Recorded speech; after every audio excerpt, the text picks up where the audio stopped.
Hello guys, എല്ലാവർക്കും നമസ്കാരം. Govt.jobs പുതിയൊരു വീഡിയോയിലേക്ക് എല്ലാവർക്കും സ്വാഗതം. ഇന്നത്തെ വീഡിയോയിൽ നമ്മൾ ഡിസ്കസ് ചെയ്യുന്നത് കേരള സർക്കാരിൻ്റെ കീഴിലുള്ള റീബിൽഡ് കേരള ഇനിഷ്യേറ്റീവിൽ വന്നിട്ടുള്ള കുറച്ച് വേക്കൻസികളെ കുറിച്ചിട്ടാണ്. അപ്പോൾ ആർക്കൊക്കെ ഈ പോസ്റ്റിലേക്ക് അപ്ലൈ ചെയ്യാം, ഈ പോസ്റ്റിലേക്ക് അപ്ലൈ ചെയ്യാനുള്ള ക്രൈറ്റീരിയ എന്താണെന്ന കാര്യങ്ങളൊക്കെ നമ്മൾ ഡിസ്കസ് ചെയ്യുന്നുണ്ട്. സോ വീഡിയോ സ്കിപ്പ് ചെയ്യാതെ പൂർണ്ണമായിട്ട് കാണാൻ ശ്രമിക്കുക. അതോടൊപ്പം തന്നെ നിങ്ങൾ ആരെയും നമ്മുടെ ചാനൽ കാണുന്ന ആദ്യമായിട്ടാണെങ്കിൽ ദയവായി സബ്സ്ക്രൈബ് ചെയ്യുക.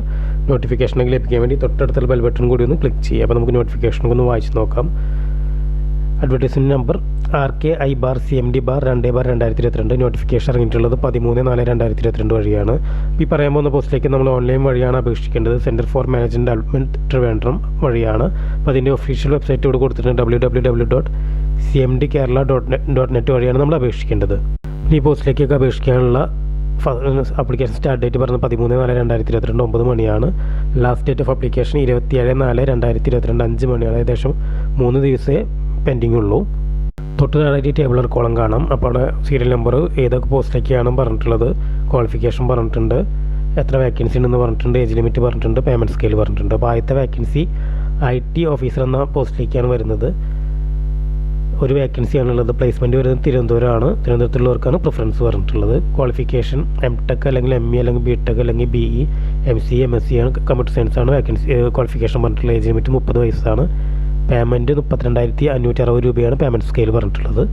അടുത്ത വേക്കൻസി വരുന്നത് ക്ലർക്ക് എന്ന പോസ്റ്റിലേക്കാണ് വേക്കൻസി വരുന്നത്. 2 വേക്കൻസികളാണ്. തിരുവനന്തപുരത്തും കോട്ടയത്താണ് വേക്കൻസി വരുന്നത്. പ്രിഫറൻസ് അവിടെയുള്ളവർക്കാണ് കൊടുക്കുന്നത്. ക്വാളിഫിക്കേഷൻ പറഞ്ഞിട്ടുള്ള SLC പാസ്സാണ് അല്ലെങ്കിൽ അതിന് തുല്യമായ യോഗ്യതയാണ്. 25 വയസ്സാണ്. ഏജ് ലിമിറ്റ് പറഞ്ഞിട്ടുള്ള 21,175 പേയ്മെൻറ്റ് സ്കെയിൽ പറഞ്ഞിട്ടുള്ളത്. വേക്കൻസി കമ്പ്യൂട്ടർ അസിസ്റ്റൻ്റ് എന്ന പോസ്റ്റിലേക്കാണ്. 2 വേക്കൻസികളാണ് ഉള്ളത്. തിരുവനന്തപുരമാണ് തൃശ്ശൂരുമാണ് പറഞ്ഞിട്ടുള്ളത്. ഒരേ വേക്കൻസിയാണ് 2 ഡിസ്ട്രിക്റ്റിലും വരുന്നത്. SSLC അല്ലെങ്കിൽ അതിന് തുല്യമായ യോഗ്യതയാണ് പറഞ്ഞിട്ടുള്ളത്. പിന്നെ higher grade certificate type writing ഇംഗ്ലീഷിൽ വേണമെന്ന് പറഞ്ഞിട്ടുണ്ട്. പിന്നെ കമ്പ്യൂട്ടർ വേർഡ് പ്രോസസ്സിങ്ങിലൊക്കെ നോളജ് ഉണ്ടാണെന്ന് പറഞ്ഞിട്ടുണ്ട്. അതുപോലെ lower grade certificate type writing മലയാളത്തിലും വേണമെന്ന് പറഞ്ഞിട്ടുണ്ട്. 25 വയസ്സാണ്. Age limit 21,175 payment scale. അടുത്ത വേക്കൻസി ഓഫീസ് അറ്റൻഡൻ്റ് എന്ന പോസ്റ്റിലേക്കാണ്. 2 വേക്കൻസിയാണ്. തിരുവനന്തപുരം 1, കോട്ടയം 1. അങ്ങനെയാണ് സ്പ്ലിറ്റപ്പ് കൊടുത്തിട്ടുള്ളത്. 7ാം ക്ലാസ് പാസ്സാവണം. അതുപോലെ തന്നെ ഗ്രാജുവേഷൻ ഉണ്ടാകാൻ പാടില്ല എന്നാണ് അറിയിച്ചിട്ടുള്ളത്. 25 വയസ്സാണ്. ഏജ് ലിമിറ്റ് 18,390 രൂപയാണ് പേയ്മെൻറ്റ് സ്കെയിൽ. പ്രോസസ്സ് പറഞ്ഞിട്ടുണ്ട്. ചിലപ്പോൾ റിട്ടേൺ എക്സാമിനേഷൻ ആയിരിക്കും, അല്ലെങ്കിൽ ഗ്രൂപ്പ് ഡിസ്കഷൻ ആയിരിക്കും, അല്ലെങ്കിൽ പേഴ്സണൽ ഇൻ്റർവ്യൂ ആയിരിക്കും. അതിൻ്റെ ബേസിലായിരിക്കും സെലക്ഷൻ പ്രൊസീജിയർ എന്ന് പറഞ്ഞിട്ടുണ്ട്. പിന്നെ ഇൻസ്ട്രക്ഷൻസും കാര്യങ്ങളൊക്കെ കൊടുത്തിട്ടുണ്ട്. അതായത് നമ്മുടെ ഫോട്ടോസ് എന്നുള്ള ഫോട്ടോസാണ് ലേറ്റസ്റ്റ് ഫോട്ടോസ് അപ്ലോഡ് ചെയ്യണമെന്നാണ് പറഞ്ഞിട്ടുള്ളത്. സിഗ്നേച്ചറും കാര്യങ്ങളും അപ്ലോഡ് ചെയ്യേണ്ട ഡീറ്റെയിൽസും സൈസും കാര്യങ്ങളൊക്കെ പറഞ്ഞിട്ടുണ്ട്. അതൊക്കെ വായിച്ച് നോക്കി ഒന്ന് മനസ്സിലാക്കാം. ജനറൽ ഇൻസ്ട്രക്ഷൻസ് പറയുന്നുണ്ട്. അപ്പോൾ അതിൽ പറയുന്നത് വെച്ചാൽ നമ്മൾ ഇൻസ്ട്രക്ഷൻസൊക്കെ വായിച്ച് നോക്കി നമ്മൾ ഈ പോസ്റ്റിലേക്ക് അപ്ലൈ ചെയ്യാൻ എലിജിബിൾ ആണോ എന്ന് നോക്കാൻ പറഞ്ഞിട്ടുണ്ട്. എന്തെങ്കിലും ഡിസ്ക്രിപ്പൻസി മറ്റേ കാര്യങ്ങളുണ്ടെങ്കിൽ PMU അതിൽ റെസ്പോൺസിബിൾ ആവില്ല എന്നാണ് പറഞ്ഞിട്ടുള്ളത്. പിന്നെ നമ്മുടെ അപ്ലിക്കൻ്റ് അവർ പറഞ്ഞിട്ടുള്ള ഡീറ്റെയിൽസും കാര്യങ്ങളൊക്കെ മസ്റ്റായിട്ട് ഫില്ല് ചെയ്തിട്ടാണ് ഓൺലൈനിൽ ഫില്ല് ചെയ്യണമെന്നാണ് അറിയിച്ചിട്ടുള്ളത്.